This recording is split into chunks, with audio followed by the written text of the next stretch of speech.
Asia cup সামনে রেখে কিছুক্ষণ পর জুলিয়ান উডের ক্লাসে টাইগারদের অনুশীলন যোগ দেবেন spin bowling coach Mushtaq Ahmed.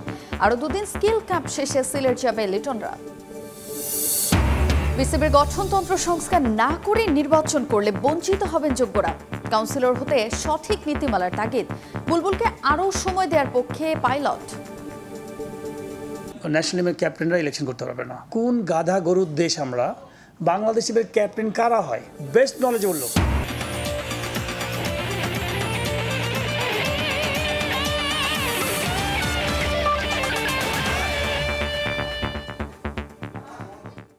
বিশ্বের নানা প্রান্তে খেলাধুলার খবর নিয়ে আমাদের নিয়মিত আয়োজন খেলার সময়, আর এই আয়োজনে আপনাদের সঙ্গে আছি তাজিন খন্দকার। শুরুতে ক্রিকেটের খবর জানাবো। এশিয়া কাপকে সামনে রেখে দুপুর 2:30টায় দ্বিতীয় দিনের মতো জুলিয়ান উডের অধীনে পাওয়ার হিটিং নিয়ে কাজ করবে লিটন কুমার দাসরা। ছুটি কাটিয়ে মিরপুরে দলের সঙ্গে যোগ দেবেন spin bowling coach Mushtaq Ahmed. বেলা 2টায় শুরু হবে এই অনুশীলন। 18 তারিখ পর্যন্ত চলবে এই ক্যাম্প। এরপর নেদারল্যান্ড সিরিজ খেলতে সিলেট যাবে টিম বাংলাদেশ। তপ্ত রোদ এর মাঝেই শুরু হলো বাংলাদেশ জাতীয় ক্রিকেট দলের স্কিল ক্যাম্প। ছুটি কাটিয়ে যোগ দিয়েছেন হেড কোচ ফিল সিমন্স। এসেছেন পেস বোলিং কোচ শন টেইটো, তবে ছিলেন না spin bowling coach Mushtaq Ahmed. সাবেক পাকিস্তানি স্পিনার কাজ শুরু করবেন শনিবার থেকে, যদিও এদিনের অনুশীলনে লাইমলাইটটা ছিল নবনিযুক্ত কোচ জুলিয়ান উডের ওপর। বাংলাদেশে এসে ব্যস্ত সময় কাটানো উড জাতীয় দলের সঙ্গে কাজ শুরু করলেন এই স্কিল ট্রেনিং প্রোগ্রাম দিয়ে। ইংলিশম্যানের সঙ্গে 3 সপ্তাহের চুক্তি করেছে বিসিবি। এশিয়া কাপকে সামনে রেখে ব্যাটারদের পাওয়ার হিটিংয়ে উন্নতি আনতে চায় ক্রিকেট বোর্ড। ফিল্ডিং সেশন উন্মুক্ত ছিল গণমাধ্যমের জন্য। এরপর ক্লোজ ডোরে হয়েছে ব্যাটিং বোলিং অনুশীলন। টেইটের অধীনে কাজ শুরু করেছে পেস বোলিং ইউনিট। ব্যাটিং বিভাগের দায়িত্বে ছিলেন মোহাম্মদ সালাউদ্দিন। 18 তারিখ পর্যন্ত ক্যাম্পের পর সিলেট যাবে টিম বাংলাদেশ। এর আগে 20 জনের প্রাথমিক স্কোয়াড থেকে বাদ পড়বেন 5 জন। 15 জনের দল নিয়ে এশিয়া কাপের ড্রেস রিহার্সাল হবে ডাচদের বিপক্ষে। সাব্বির মিথুন, সময় সংবাদ, ঢাকা। বিসিবির গঠনতন্ত্র সংস্কার না করে নির্বাচন আয়োজন করা হলে যোগ্যরা ক্রিকেটের নেতৃত্বে আসতে পারবেন না। সাবেক অধিনায়কের নির্বাচন করতে না দেয়া গঠনতন্ত্রের স্বেচ্ছাচারী নিয়ম বলে মনে করেন খালেদ মাসুদ পাইলট। তার মতে বিসিবিতে কাউন্সিলর হওয়ার জন্য সঠিক নীতিমালা থাকা উচিত। আমিনুল ইসলাম বুলবুল অনেক কাজ করলেও সময়ের অভাবে বড় প্রকল্পতে হাত দিতে পারছেন না বলেও মত তার। তাই তাকে আরও সময় দেওয়ার পক্ষে পাইলট। ক্যাপ্টেনরা ইলেকশন করতে পারবে না। কোন গাধা গরুর দেশ আমরা? বাংলাদেশের ক্যাপ্টেন কারা হয়? বেস্ট নলেজেবল লোক। বিসিবি গঠনতন্ত্রের নির্বাচন সংক্রান্ত উদ্ভট নিয়ম নিয়ে এভাবেই মন্তব্য করেছেন সাবেক অধিনায়ক খালেদ মাসুদ পাইলট।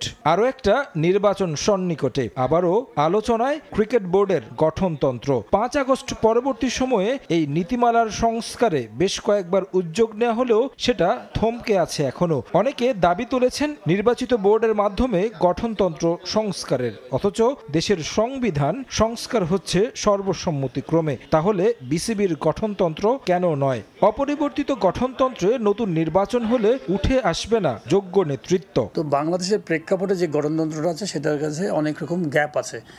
এটা এজিএম করেই করতে হবে, ওই করতে হবে। তো আমাদের সরকার যখন এখন বসাচ্ছে, এটা তো ভোট করে আসে নাই, জনগণ তাকে সাপোর্ট দিচ্ছেন। তা আমি মনে করি যে আমাদের গঠনতন্ত্রের মধ্যে অনেক রকম ভুল ভ্রান্তি আছে। এই ভুলগুলো রাইট টাইম, বিকজ এই রাইট টাইমে আপনি কিছু শুধরানো উচিত। যদি না দেন, যার কাছে ব্ল্যাক মানি আছে সেই টাকা দিয়ে বিভাগীয় কমিশনারকে বা ডিসিকে বা বিভিন্ন পাওয়ারফুল জায়গাতে টাকা দিয়ে আপনি সব নিয়ে নেবে। ঘটনা তাই হচ্ছে। বিসিবির বর্তমান গঠনতন্ত্রে রাখা হয়নি সাবেক অধিনায়কদের নির্বাচন করার অধিকার, অথচ দেশকে বিশ্ব দরবারে নেতৃত্ব দেয়া সাবেকদের কেন এভাবে বঞ্চিত করা হবে তা নিয়ে ক্ষোভ খালেদ মাসুদের। ক্যাপ্টেন তৈরি করা হয়, তো সেই ক্যাপ্টেনটা ক্রিকেট বোর্ডে আপনি ডিরেক্টর হতে পারবেন না। তাহলে তো আপনি কোথায় আছেন? সে শুধু ভোট দিতে পারবে। তো আপনি ওই যে লোকটা আজকে ধরেন সাপোজ তামিম বলেন বা সাকিব বলেন বা যারা মুশফিক বলেন, তারা কেউ বোর্ডে আসতে পারবে না, ডিরেক্টরের খুব লজ্জাজনক ব্যাপার না? 3 মাসের টি-20 ইনিংস খেলতে বিসিবির দায়িত্বে আছেন আমিনুল ইসলাম বুলবুল। বেশ কিছু উদ্যোগ নিলেও সময় স্বল্পতায় বড় প্রকল্পে হাত দিতে পারছেন না সাবেক অধিনায়ক, তাই তাকে আরও সময় দেওয়ার পক্ষে পাইলট। বড় বড় ধরনের প্রকল্পগুলো যদি হাতে নিত খুব ভালো হতো, যে প্রত্যেকটা ডিস্ট্রিক্টে কী করে লিগ করা যায়। আমরা সবাই জানি যে হয়তো অক্টোবরের মধ্যে ইলেকশন হবে, বড় সময় পেলে ভালো হতো, ভালো কিছু করতে পারতো হয়তো। বুলবুল ভাই একা হলেই যে ভালো হবে তাও না, টিম লাগে একটা। যে কোনো জিনিসের সাকসেসের পিছনে কিন্তু আপনার টিম লাগে। টিমে সবাই কেমন এফোর্ট দিচ্ছে, সবাই মিলে একটা টিম হলো কিনা, জেলিংটা খুব ইম্পর্টেন্ট। স্বল্প সময়ে বোর্ড কর্তারা সহযোগিতা করলে বুলবুলও অনেক পরিবর্তন আনতে পারবেন বলে বিশ্বাস তার। 2-1 বছরের মধ্যে অনেক রেজাল্ট পাবেন। তারেক হাসান শিমুল, সময় সংবাদ। স্বাগত খেলার সময়। এবারে দেশের ফুটবলের খবর জানাবো। জাতীয় দলের অনুশীলনের জন্য ফুটবলার ছাড়ছে না বসুন্ধরা কিংস, তাই নেপাল ম্যাচ সামনে রেখে মাত্র 12 ফুটবলার নিয়ে প্রথম দিন অনুশীলন সেরেছেন হাভিয়ের কাবরেরা। এদিন কিংসের 10 ফুটবলারের ক্যাম্পে যোগ দেওয়ার কথা থাকলেও প্রাক মৌসুমে ইনজুরি প্রবণতার কারণ দেখিয়ে তাদের ছাড়েনি বসুন্ধরা, তাই তাদের জন্য অপেক্ষা না করে তরুণদের নিয়ে অনুশীলন চালিয়ে যাওয়ার আভাস দিয়েছেন team manager. September FIFA window সামনে রেখে অনুশীলন শুরু বাংলাদেশ জাতীয় ফুটবল দলের। প্রতিপক্ষ নেপাল হলেও এশিয়ান কাপের বাছাই পর্ব ম্যাচের আগে এই ম্যাচে সর্বোচ্চ গুরুত্ব দিচ্ছে টিম ম্যানেজমেন্ট। অনুশীলনের প্রথম দিনে বিপাকে পড়তে হয়েছে ফুটবল ফেডারেশনকে। 22 ফুটবলার নিয়ে অনুশীলন শুরুর কথা থাকলেও মাত্র 12 জনকে নিয়েই প্রস্তুতি পর্ব শুরু করতে হয়েছে কোচ হাভিয়ের কাবরেরাকে। ক্যাম্পে যোগ দেওয়ার কথা থাকলেও অনুশীলনের জন্য 10 ফুটবলারকে ছাড়েনি বসুন্ধরা কিংস। অনুশীলন শুরুর কয়েক ঘন্টা আগে বাফুফেকে খোঁড়া যুক্তি দেখিয়ে চিঠি দিয়েছে বসুন্ধরা। এএফসি চ্যালেঞ্জ লিগ খেলে আসার পর ফুটবলারদের না ছাড়লেও ফিফা উইন্ডোতে তাদের ধরে রাখার সুযোগ নেই ক্লাবটির। ফিফার নিয়ম অনুযায়ী ম্যাচের 72 ঘন্টা আগেই তাদের ছাড়তে বাধ্য ক্লাব কর্তৃপক্ষ।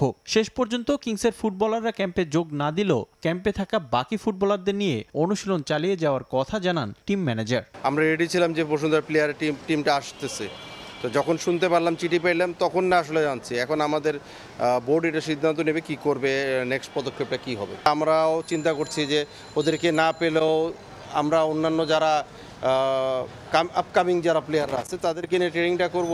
ইন দ্য মিন টাইম ওরা যদি 2-4 দিন আসতে পারে তাহলে সেখানে আমরা ফুটবলারদের ছাড়পত্র দেওয়ার বিষয় নিয়ে যেন মুখে কুলু পেটেছে বসুন্ধরা কিংস। বেশ কয়েকবার কিংসের টিম ম্যানেজারকে মোবাইল ফোনে যোগাযোগের চেষ্টা করলেও কোনো সাড়া মেলেনি। রিফাতুল ইসলাম মিরন, সময় সংবাদ, ঢাকা। আবার স্বাগত খেলার সময়।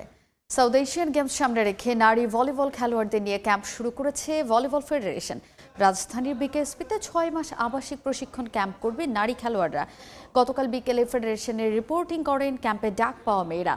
এরপর বিকেএসপিতে শফিকুর রহমান রাসেলের অধীনে প্রশিক্ষণ ক্যাম্পে অংশ নেবেন মোট 33 জন খেলোয়াড়। ক্যাম্পে ডাক পাওয়া সর্বোচ্চ 10 জন পুলিশের এবং 5 জন রয়েছেন আনসার দলের। এছাড়া আন্তঃজেলা ভলিবল টুর্নামেন্ট থেকেও ডাক পেয়েছেন একাধিক খেলোয়াড়। আগামী 1 মাস প্রশিক্ষণ শেষে এসএ গেমসের জন্য প্রাথমিক স্কোয়াড ঘোষণা করবে ফেডারেশন। প্রথমবারের মতো দীর্ঘ সময়ের জন্য প্রশিক্ষণ ক্যাম্পের সুযোগ পাওয়ায় উচ্ছ্বসিত নারী খেলোয়াড়রা। ফেডারেশনের এমন উদ্যোগে এশিয়ান গেমসে ফলাফলে প্রভাব ফেলবে বলে মনে করেন তারা। এদিকে এই ক্যাম্প দিয়ে জাতীয় দলের পাইপলাইন সমৃদ্ধ হবে বলে মনে করেন ভলিবল ফেডারেশনের কর্মকর্তারা।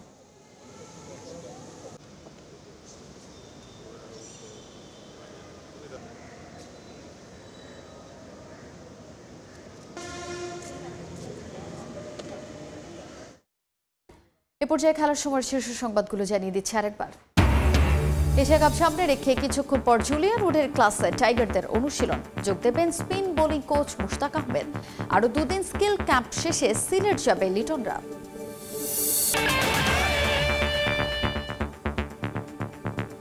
এই ছিল খেলার সময়। এখনকার আয়োজনে সঙ্গেই থাকুন সময়।